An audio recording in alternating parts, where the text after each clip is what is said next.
Je vous remercie d'abord d'être venus si nombreux pour cette conférence de presse de rentrée. C'est pour moi le signe du vif intérêt pour l'enseignement catholique et puis plus généralement de l'intérêt croissant du débat public pour les enjeux éducatifs. Intérêt qui n'a probablement pas encore trouvé sa traduction dans le débat public. Ce vif intérêt, il commande d'abord une attitude de responsabilité. C'est l'attitude que nous sommes efforcés de porter, notamment dans les premières rencontres avec certains d'entre vous. Et c'est globalement l'attitude que nous nous attacherons à porter tout au long de cette année. Attitude de responsabilité, responsabilité pour les éducateurs, pour les enseignants, pour les parents, pour les chefs d'établissement, qui sont sur le terrain face aux enfants dans des conditions, j'y reviendrai, qui sont aujourd'hui difficiles et qui attendent des réponses claires. Je voudrais faire un premier préalable avant d'entrer dans cette conférence de presse. Ce qui s'est passé l'année dernière, ce que les abus, les dévoiements de l'autorité ont révélé, est sérieux, très sérieux. Et nous le prenons très au sérieux. Il n'est pas ici question de rentrer dans des comparatifs. Ce qui s'est passé a profondément trahi le projet éducatif de l'enseignement catholique.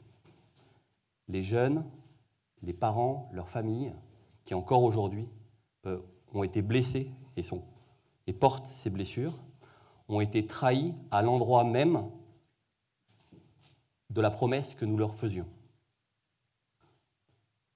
Cette trahison nous engage à une responsabilité accrue. Nous devons prendre toutes nos responsabilités pour répondre à la confusion que ce dévoiement profond de notre projet éducatif a engendré auprès des victimes, de toute la communauté éducative et de l'opinion publique. Comme disait Alain Esquer dans un premier entretien que j'ai eu avec lui, nous avons de ce point de vue une responsabilité historique.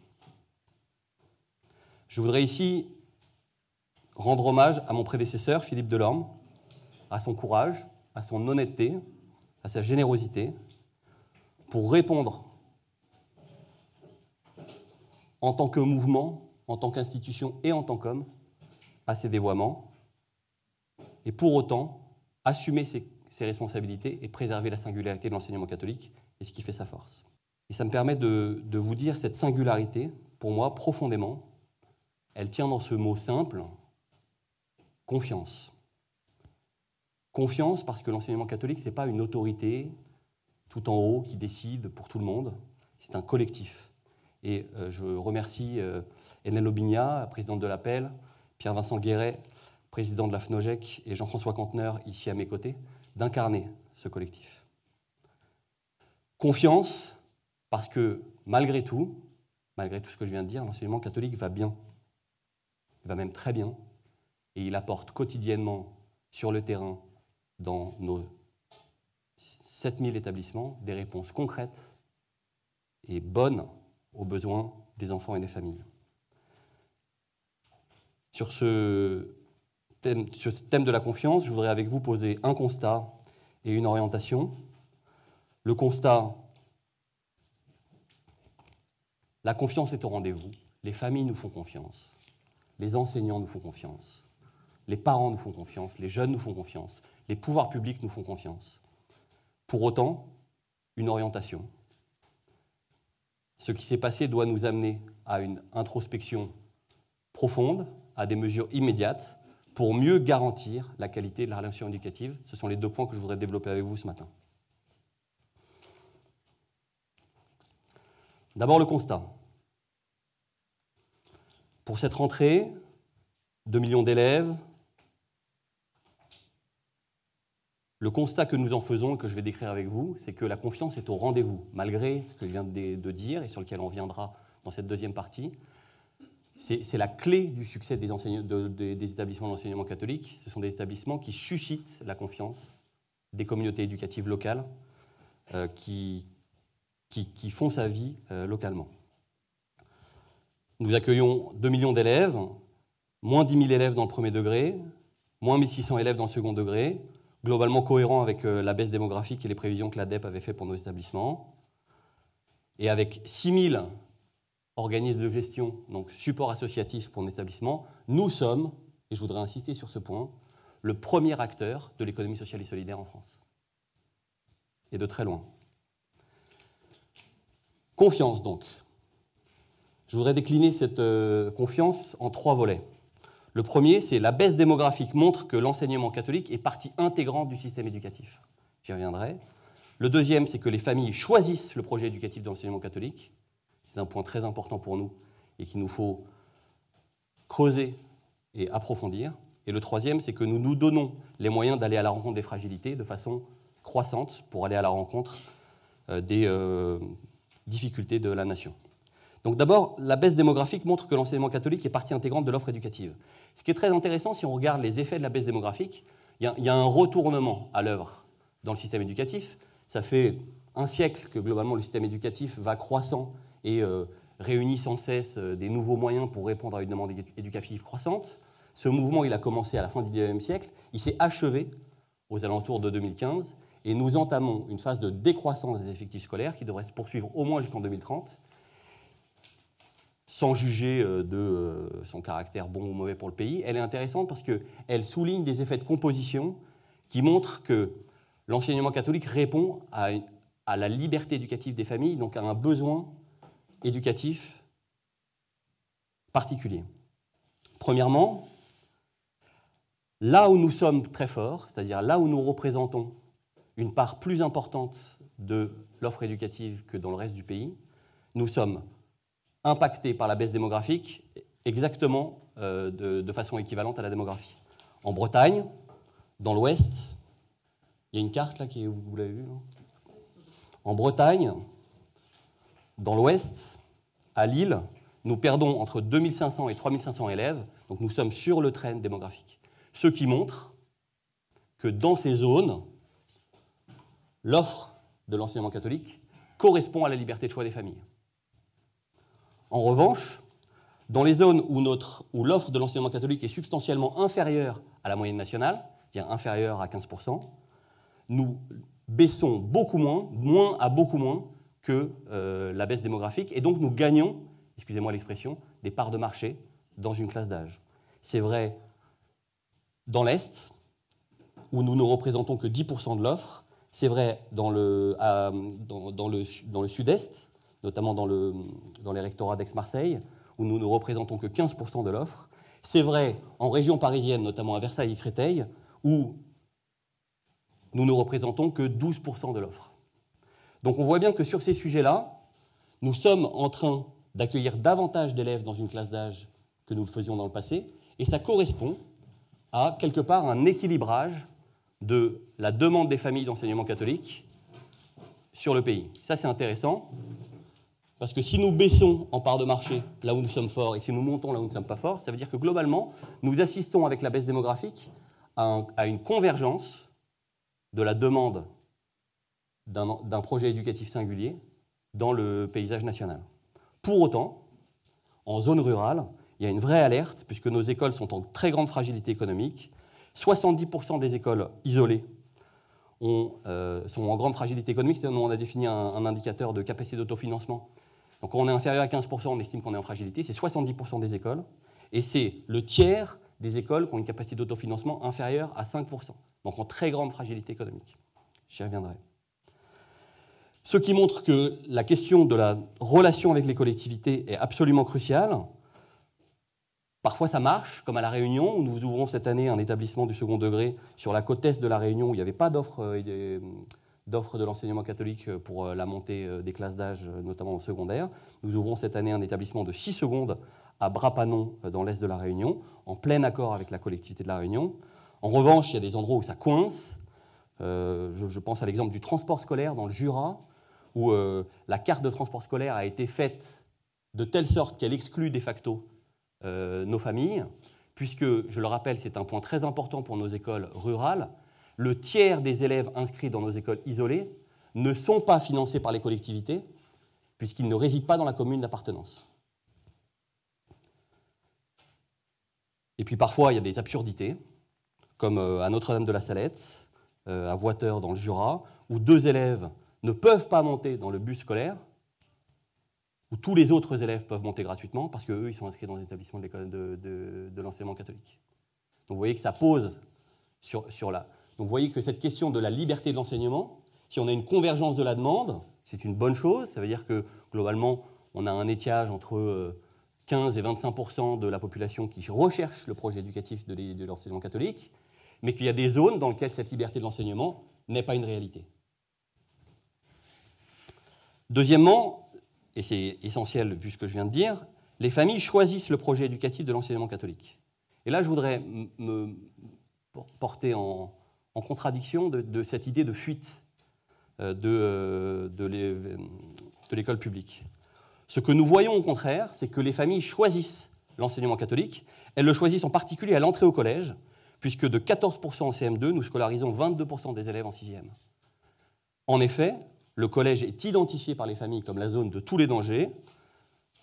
Il y a un chiffre qui m'interpelle et qui montre l'importance que les Français accordent à cette entrée au collège. Les hospitalisations psychiques de 10-14 ans ont augmenté de 250% depuis le Covid. C'est un chiffre de Santé publique France. Donc avec l'entrée au collège, effectivement identifiée par les familles comme une zone, comme la zone de tous les dangers, voit une hausse très substantielle de nos effectifs qui augmente de 50% à l'entrée en 6e. Parce que ce que les familles viennent chercher chez nous, c'est la dimension humaine. Le tiers de nos collèges ont moins de 300 élèves, contre 15% dans le public, et c'est 3/4 de nos établissements dans l'enseignement professionnel qui ont moins de 300 élèves, contre moins de 30% dans le public. Donc l'enseignement catholique, c'est l'enseignement humain, la taille humaine, la collectivité locale, l'association de personnes réunies autour d'un projet éducatif. Par exemple, Sainte-Jeanne d'Arc, Châtillon-en-Vaudelet, en Ille-et-Vilaine, à côté de Rennes, établissement qui voyait l'endommagement très important de ses murs à cause de moisissures, mobilisation des parents, 600 heures de bénévolat, réfection des murs, et on vient d'ouvrir le 20 septembre en présence de Monseigneur d'Ornelas, évêque de Rennes.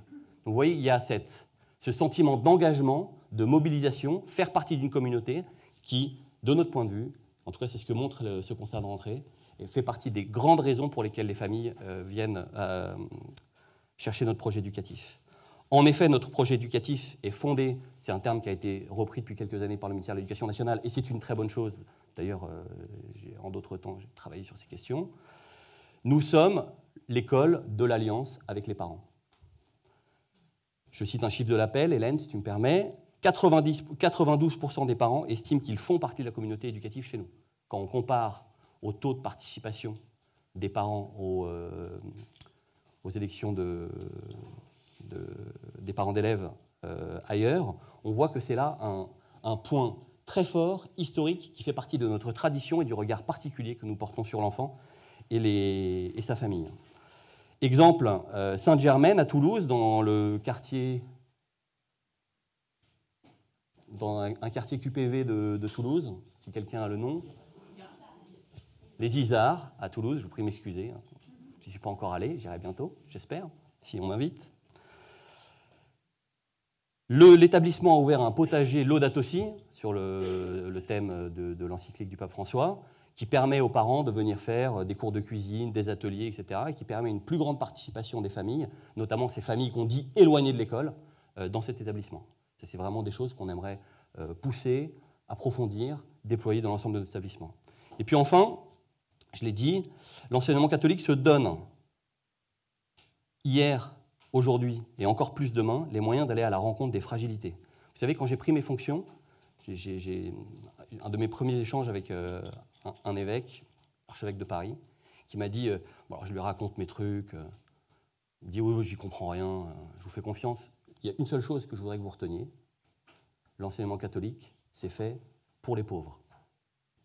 Et donc, c'est cette ligne-là que nous nous attachons à défendre et à déployer. L'enseignement catholique, de ce point de vue-là, contrairement au procès qu'on lui fait parfois, a toujours été précurseur et nous amène à chercher des marges de manœuvre pour nous porter à la rencontre des fragilités. Vous voyez, je pense aux sœurs de la Plaine Monceau, qui étaient parties au début du siècle à Antony à la rencontre de la question ouvrière, et qui aujourd'hui, l'établissement Saint-Vincent d'Antony, en bourgeoisement, mobilité résidentielle. Et donc, évidemment, il faut se porter à la rencontre des fragilités là où elles sont. Notre projet éducatif est ouvert à tous. Alors que depuis 2008, nous avons perdu 2500 postes, nous avons choisi de consacrer près de 2000 postes à nos priorités éducatives dans une logique de péréquation à l'intérieur du réseau. Et puis, je pense par exemple à des initiatives pour l'insertion professionnelle des jeunes handicapés à Saint-Martin-de-Roubaix, où, vous voyez, c'est bien de dire école inclusive, mais en fait, si les jeunes en situation de handicap, en fait, quand ils sortent de l'école, on les lâche, en fait, à quoi ça a servi? Donc, projet très intéressant qui permet d'accompagner les jeunes en situation de handicap vers l'emploi et qui est tout à fait congruente avec cette vieille tradition industrielle si présente à Roubaix. Pour ceux qui aiment cette ville, j'en fais partie. Et puis nous nous appuyons sur la capacité d'initiative au plus près du terrain, qui est aussi un des grands marqueurs de l'enseignement catholique. Je pense par exemple à ce collège de la Présentation de Marie à Sangres, en Haute-Loire, où avec 2 enseignants à plein temps, en aménageant les rythmes scolaires, vous voyez, en avance de phase sur les grandes conférences à Paris au CESE, on continue à maintenir une offre scolaire dans cette petite ville de 3000 habitants, grâce notamment à l'activisme du chef d'établissement qui a multiplié les partenariats avec le club d'échecs, le club de handball, etc. Là où un établissement public avec ses normes, ses structures et sa force aussi, il faut le dire, a parfois du mal à se maintenir dans ces zones, nous sommes capables, parce qu'on a cette culture de... je ne voudrais pas être... il y a des expressions dans l'armée, mais qui ne sont pas tout à fait adaptées. À la débrouille, on arrive à maintenir des établissements dans des zones où sinon on n'y arriverait pas. Encore une fois, lien avec les collectivités, absolument stratégique pour nous. Et puis je voudrais terminer par la solidarité de notre réseau. Vous savez qu'on a... j'ai l'impression parfois qu'on est les seuls à suivre ce protocole de 2022. Aujourd'hui, on est à 25% de nos établissements qui ont mis en place des contributions différenciées et nous atteindrons les 50% fixés par le protocole avant l'échéance fixée. Et puis je me réjouis de l'ouverture du collège Loyola à Marseille, dans le quartier, dans la friche Euromède, là, qui va permettre, vous voyez, dans le réseau jésuite, d'avoir à la fois des grands lycées d'excellence et puis des établissements dont la mission est clairement d'aller, comme le disait Monseigneur Ulrich, à la rencontre des plus pauvres. A contrario, il y a des endroits où cette réallocation des moyens, elle est bloquée par un dialogue qui est parfois pas à la hauteur des enjeux avec le rectorat. Et vous voyez, typiquement, nous devions ouvrir une annexe à Floirac, en Gironde, sur la rive gauche de la Gironde, dans les quartiers un peu populaires de l'agglomération bordelaise, et cette ouverture a été bloquée. Je pense également au collège qui devait ouvrir sur le site des apprentis d'Auteuil, rue de la Fontaine, qui est encore aujourd'hui bloqué, faute d'accord du rectorat. Voilà pour cette première partie. Donc, les familles nous font confiance. Les effets de la baisse démographique montrent qu'il n'y a pas de guerre scolaire, mais qu'au contraire, il y a une complémentarité des offres. Et d'ailleurs, cette complémentarité des offres, elle répond à la liberté de l'enseignement garantie par le bloc constitutionnel. Contrairement à ce qu'on entend souvent, les familles choisissent effectivement le projet éducatif de l'enseignement catholique. Et puis, nous nous mobilisons pour aller à la rencontre des fragilités, mais cela exige des partenariats avec les collectivités, notamment en zone rurale, et une relation de confiance avec les rectorats pour que nous puissions réallouer nos moyens pour nous porter à la rencontre des besoins scolaires reconnus, comme le dit la loi. Ça, c'est le constat. Pour autant, et j'imagine que c'est le sens de votre question, madame, on n'a pas parlé des abus. Et comme je vous l'ai dit, nous prenons ces affaires très au sérieux parce que les enfants doivent continuer à trouver, les enfants et leurs familles doivent continuer à trouver dans nos établissements les ressources, les relations, les garanties dont ils ont besoin pour grandir, premièrement. Et deuxièmement, les personnes qui ont été blessées doivent pouvoir trouver dans nos communautés éducatives et dans le lien que ces communautés éducatives doivent entretenir avec leur environnement, les ressources dont elles ont besoin pour se relever, être reconnu, avancer et se restaurer. Oui, c'est le fameux, enfin, l'ouvrage qui accompagne le rapport de la SIAZ, qui est vraiment un ouvrage très bousculant, qui s'appelle « De victime à témoin ». Ouais. Qu'est-ce que nous on fait pour que les victimes puissent devenir témoins? Qu'est-ce que nous on fait pour que les enfants, aujourd'hui, demain dans nos établissements, puissent devenir témoins sans être victimes? De ce point de vue, notre avis, c'est que la succession des drames, la succession des violences, suicide de directrices d'école, agression entre élèves, agression des élèves sur les enseignants, et les drames, les abus qu'ont fait l'actualité l'année dernière. Je pense qu'il faut sortir d'une approche trop au coup par coup et essayer de porter un regard global sur ce qui me semble relever d'une grave crise de la relation éducative. Et donc, ça veut dire qu'on doit apporter des mesures concrètes et immédiates, mais qu'il ne faut surtout pas s'en tenir à un catalogue de mesures qui passerait à côté du sujet clé, qui est la perte de légitimité qu'ont les adultes eux-mêmes dans la relation éducative avec un enfant. Et on voit bien la façon dont aujourd'hui, de plus en plus d'adultes se refusent à la relation éducative dont les enfants ont tant besoin. Moi, j'aimais bien cet exemple quand j'étais chez Vers le Haut. Qui, dans un jardin public aujourd'hui, se sent légitime pour s'occuper d'un enfant qui n'est pas le sien? Et je crois que le plus grand des abus que vit notre société actuellement, et pas dans les années précédentes, actuellement, et chaque jour encore un peu plus, c'est la façon dont nous délaissons cette relation éducative et la façon dont nous choisissons de laisser les enfants en prise directe avec une société de consommation qui, pour le coup, a clairement choisi de les cibler.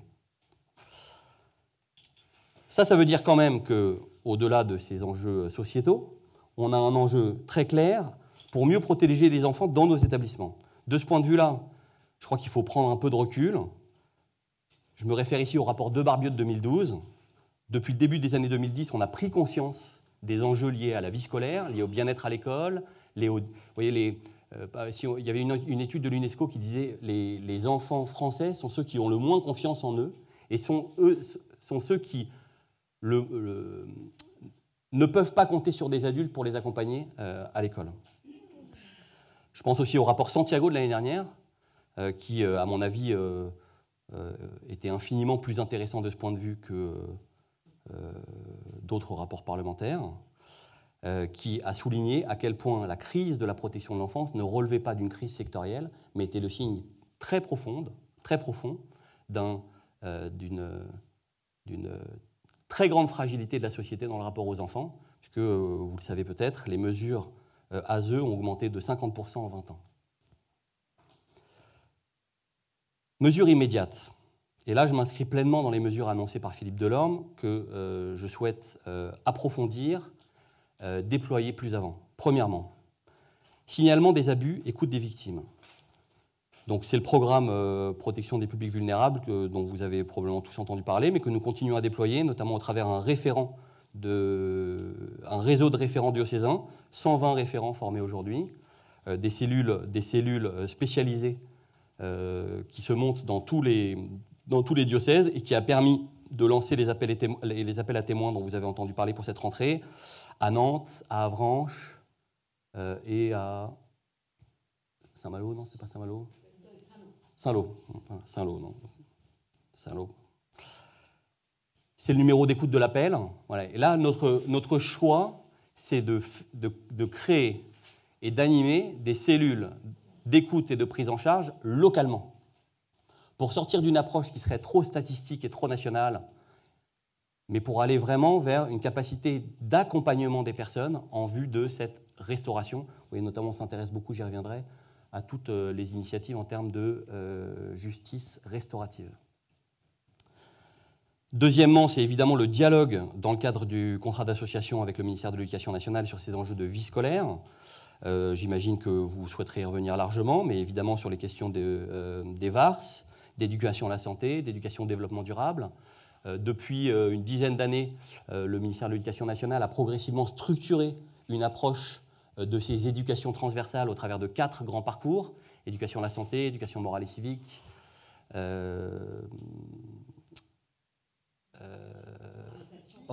parcours à venir et éducation artistique et culturelle. Et donc vous voyez que la façon dont ces 4 parcours sont en train de structurer et de déployer dans l'établissement est une vraie invitation à mieux structurer nos projets éducatifs dans les établissements pour répondre à ce qui, de plus en plus, je crois, inévitablement fera l'objet de textes de cadrage, à l'exemple du programme d'EVARS pour cette rentrée.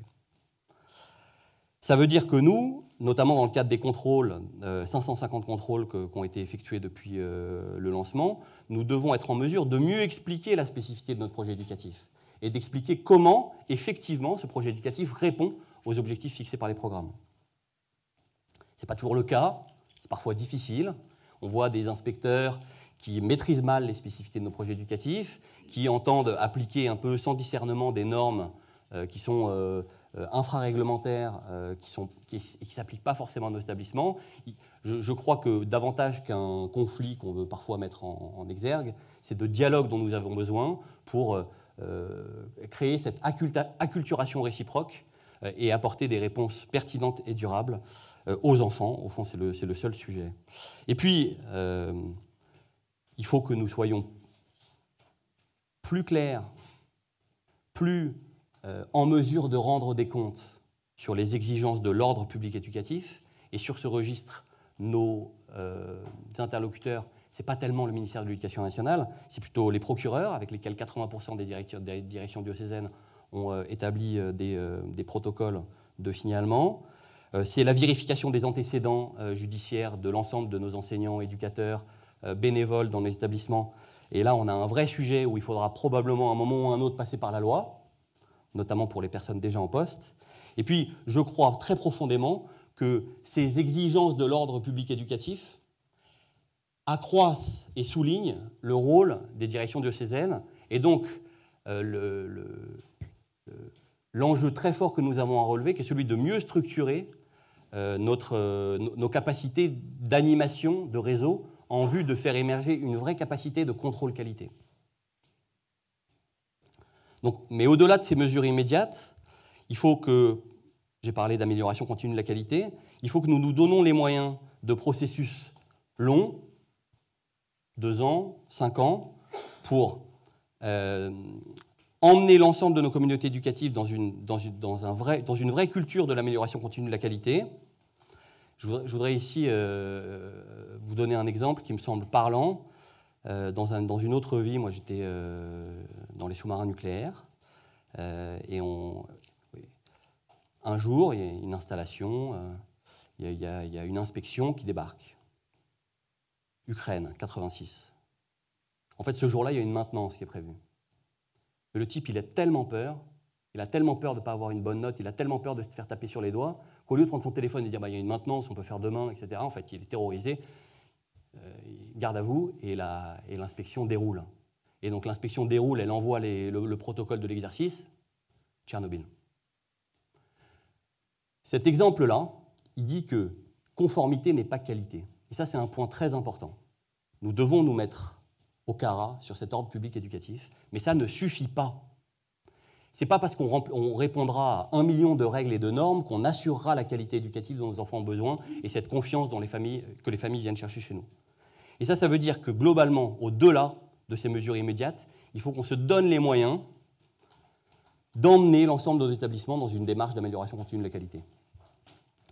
Ça passe par l'audit des internats que nous avons lancé avec un cabinet extérieur et qui a défini un référentiel que nous commençons dans les prochains jours à mettre en œuvre dans 5 établissements pilotes. Vous vous souvenez que, voyez, moi je repars de la SIAZ, la SIAZ dit de 1950 à 2020, 330 000 victimes d'abus sexuels, 100 000 dans l'enseignement catholique. Ça veut dire que compte tenu de la part de l'enseignement catholique dans le pays, il y a une prévalence plus forte dans nos établissements que le rapport Sauvé explique par 2 facteurs. Un, la plus forte prévalence des internats, lieu d'abus, et donc c'est pour ça qu'on mène cet audit. Et deuxièmement, une culture de l'autorité qui fait que ces abus, s'ils ne sont pas plus nombreux, se révèlent plus dommageables pour la personne à long terme, notamment parce qu'elle donne sa confiance. C'est très frappant, d'ailleurs, quand vous lisez les témoignages des victimes. Ça veut dire que du point de vue de cette relation éducative, ça veut dire que la façon dont on exerce l'autorité dans nos établissements, on a quelque chose à bouger. C'est ce fameux aspect systémique dont parle le rapport Sauvé. Et donc nous entendons, avec l'audit des internats, converger progressivement l'ensemble des référentiels qualité vers la boussole que nous avons mis en place l'année dernière, pour que cette boussole devienne progressivement un référentiel unique d'évaluation de nos établissements et un outil pour les communautés éducatives pour, dans le cadre du dialogue de la vie de l'établissement, avoir une vraie réflexion sur le modèle finalement des CHSCT dans les entreprises. Vous voyez, par exemple, le diocèse de Besançon s'est saisi de cette boussole pour entreprendre une vraie relecture des projets éducatifs des établissements. Et donc ça veut dire qu'il faut qu'on bouge aussi sur l'évaluation, les visites de tutelle.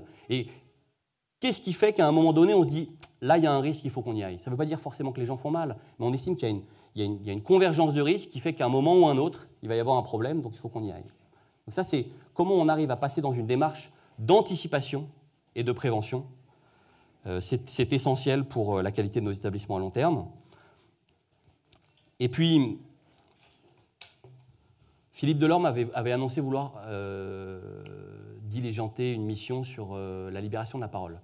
Dans les premiers échanges qu'on a eus, notamment avec les victimes, il apparaît que ce terme de libération de la parole, il ne rend pas compte de la complexité et de l'ensemble des enjeux, notamment de la responsabilité qu'ont les adultes pour les enfants. On ne peut pas simplement dire c'est à la victime de prendre la parole. Et puis l'enfant, il est dans une relation éducative qui fait que parfois, il ne veut pas prendre la parole. C'est très frappant, par exemple, quand on parle de protection de l'enfance. Et donc ça veut dire que nous, cette mission, on va la faire évoluer, on est en train de la faire évoluer, parce qu'on voudrait l'installer durablement dans le temps, au moins 2 ans, sur le thème du renouvellement de la relation éducative, et notamment pour avoir une vraie réflexion sur ces postures d'autorité. Avec 3 objectifs: comprendre, prévenir, et là c'est fournir des vrais outils concrets pour les éducateurs. On voit bien la façon dont, public, privé, catholique, laïque, ce que vous voulez, l'ensemble des éducateurs aujourd'hui sont en difficulté dans leur rapport à l'enfant. Quels outils on leur donne? Vous voyez, moi j'avais été profondément heurté l'année dernière. Vous vous souvenez de cette vidéo avec une enseignante de maternelle un peu en difficulté face à un enfant qui crie, et puis elle arrive, on la sent très en difficulté, elle lui met une tape dans le dos, et il y a une dame, je ne sais même pas si c'est une dame, j'en sais rien, qui la filmait. Oui, là, il y a quelque chose qui ne va pas. Là. On ne peut pas simplement dire à cette femme, après 20 ans de carrière, c'est ta faute, t'es suspendu, etc. D'ailleurs, je crois qu'elle n'a pas recommencé. On ne peut pas continuer à se saisir d'une erreur pour trouver des boucs émissaires et leur faire payer toutes les fragilités du système. Il faut qu'on avance plus loin. Il faut qu'on se saisisse pleinement de la difficulté qu'ont l'ensemble des éducateurs et des enseignants dans la relation avec l'enfant. Je vous donne une intuition. Est-il encore raisonnable de laisser durablement seul un adulte face à 30 enfants? Là-dessus, il faut qu'on amène des propositions pour nous et pour l'ensemble du débat éducatif, notamment sur la complémentarité des profils, sur le croisement des regards, sur la complémentarité entre les éducateurs et les enseignants, comme ça se fait en maternelle depuis 20 ans, sans qu'il y ait eu besoin d'intervention du législateur. Et puis, globalement, je viens de le dire, nous devons... L'enseignement catholique, ce n'est pas pour l'enseignement catholique c'est pour la société. C'est pour tout le monde, ce n'est pas seulement pour les enfants qui nous font confiance. Et puis les enfants qui nous font confiance cette année, c'est ceux-là, puis l'année prochaine, ce sera d'autres. C'est ce fameux chiffre qui dit que la moitié des enfants passent un jour ou un autre dans nos établissements, pour les raisons qu'on a évoquées. Ça veut dire qu'il faut qu'on se dote des moyens pour pleinement participer au débat éducatif et être un outil pour vivifier le débat éducatif dans notre pays qui en a bien besoin. Après les émeutes de 2023, l'Inspection générale de l'administration et l'Inspection générale de la justice ont convoqué une inspection flash sur le profil des jeunes interpellés. Il ne s'agit pas des mineurs, puisque les mineurs, c'est PJJ. C'est des jeunes interpellés entre 18 et 20 ans. Le tableau est saisissant. 70% des jeunes en échec, en déshérence. Prévalence extrêmement forte de la monoparentalité, éloignement de l'emploi, Et surtout, ce qui m'a le plus frappé, 80% étaient complètement inconnus des services sociaux. Là, sur ce terrain-là, je suis convaincu que l'enseignement catholique a quelque chose à faire et à apporter. En permettant aux jeunes de prendre leur place dans nos établissements, dans la vie de l'établissement, dans les instances de la démocratie scolaire et probablement plus avant, parce que nos établissements, une des spécificités de nos établissements, c'est qu'ils sont ancrés dans un terreau associatif local très diversifié. Il faut permettre aux jeunes de prendre toute leur place dans ces lieux. Je pense au Conseil diocésain des jeunes qui a été installé à Aix-Digne-Gap. Je pense à l'initiative Le Cube à Roubaix, où les jeunes, notamment dans les filières professionnelles, mais pas que, ont accès à des espaces de confection, web radio, mise en œuvre de projets éducatifs particuliers dans le champ qui leur permet de nourrir leurs projets professionnels, justement dans le cadre du parcours à venir qu'on évoquait. Il faut aussi qu'on réfléchisse à la responsabilité des chefs d'établissement et des tutelles, et à la façon dont nos structures, parce que notre force, c'est l'autonomie de l'établissement. Pour autant, l'autonomie de l'établissement, ce n'est pas l'irresponsabilité. Donc ça veut dire quel dialogue, quelle évaluation permanente entre les tutelles et les chefs d'établissement. On a un enjeu de professionnalisation de nos tutelles. Vous savez que ces tutelles, elles sont très éclatées dans l'enseignement catholique, du fait de l'histoire, hein, et notamment du fait de la part des initiatives portées par des communautés religieuses qui sont aujourd'hui vieillissantes. On a une vraie réflexion à apporter sur ce terrain-là. Il faut aussi qu'on se porte à la rencontre des réflexions de la société sur les aménagements du temps scolaire. Nous avons des outils, des structures, des partenariats qui peuvent nous permettre d'aller plus loin et d'être mieux-disants sur cette question-là, mais ça exige un dialogue fécond et de confiance, encore une fois, entre les tutelles, les chefs d'établissement et l'éducation nationale qui met à disposition les enseignants. Mais encore une fois, si on va vers l'aménagement des temps scolaires, il y a l'éducation nationale qui met à disposition les enseignants, mais pas que. Il y a aussi le périscolaire, il y a aussi la petite enfance, il y a aussi les structures de soutien aux parents avec lesquelles on doit probablement renforcer nos partenariats.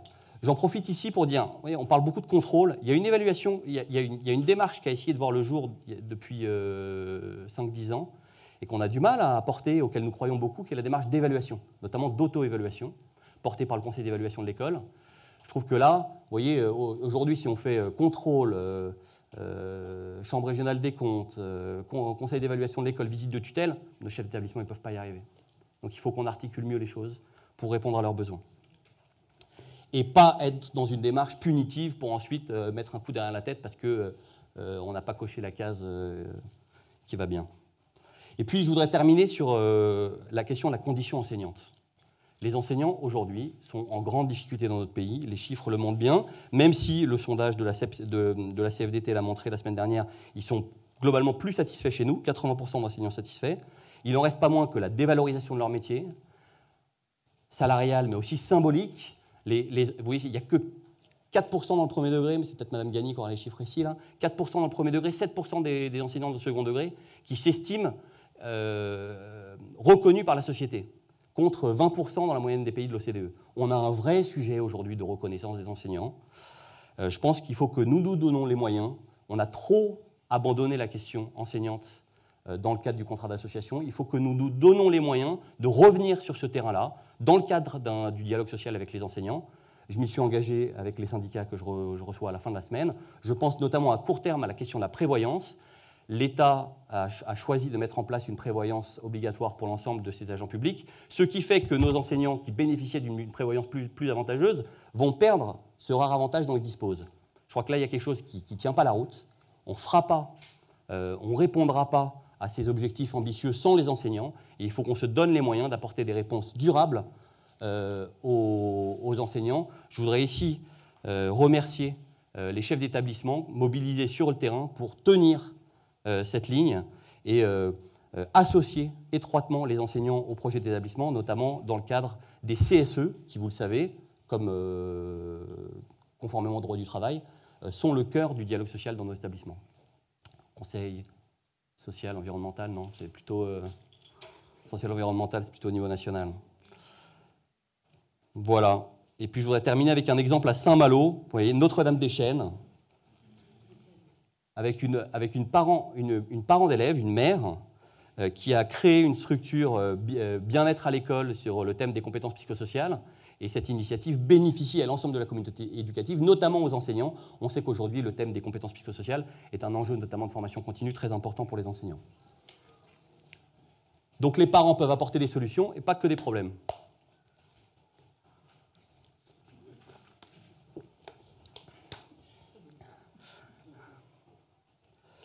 Voilà, je voudrais conclure en vous disant, notre projet, ce n'est pas d'alimenter les polémiques.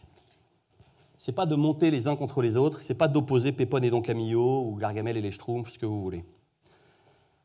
Notre projet, c'est celle d'une affirmation ouverte et apaisée. Le projet de l'enseignement catholique se nourrit de confiance. Cette confiance, elle se nourrit au plus près du terrain, parce que le réel est supérieur à l'idée, et parce que dans le réel, on trouve des convergences qu'on échoue souvent à identifier quand on est dans le débat d'idées, parce que la qualité vaut mieux que la conformité, en particulier pour les enfants, parce qu'autoriser vaut mieux qu'interdire, parce que sinon, on va perdre l'ensemble des adultes qui s'engagent aujourd'hui courageusement dans une relation éducative singulièrement tourmentée. Nous devons approfondir la singularité de notre projet éducatif parce qu'il est bénéfique pour toute la société, parce que nous sommes bâtisseurs d'unité, parce que nous portons une conception singulière de la liberté comme engagement et pas comme indifférence, et parce que nos établissements et l'ensemble de l'enseignement catholique est animé d'un esprit de service et de pauvreté. L'enjeu n'est pas aujourd'hui d'opposer l'école laïque, l'école publique, l'école hors contrat, l'école sous contrat, l'école Steiner, l'école que sais-je. L'enjeu, c'est de collectivement nous donner les moyens de relever le défi éducatif. Et mon sentiment, c'est qu'aujourd'hui, la façon dont nous mettons en exergue nos conflits n'est qu'une façon de fuir nos responsabilités vis-à-vis des enfants. Ce n'est pas notre projet. Mais pour relever le projet éducatif, nous devons être pleinement chrétiens, pleinement universels, pleinement ouverts à tous, en d'autres mots, catholiques. Merci beaucoup.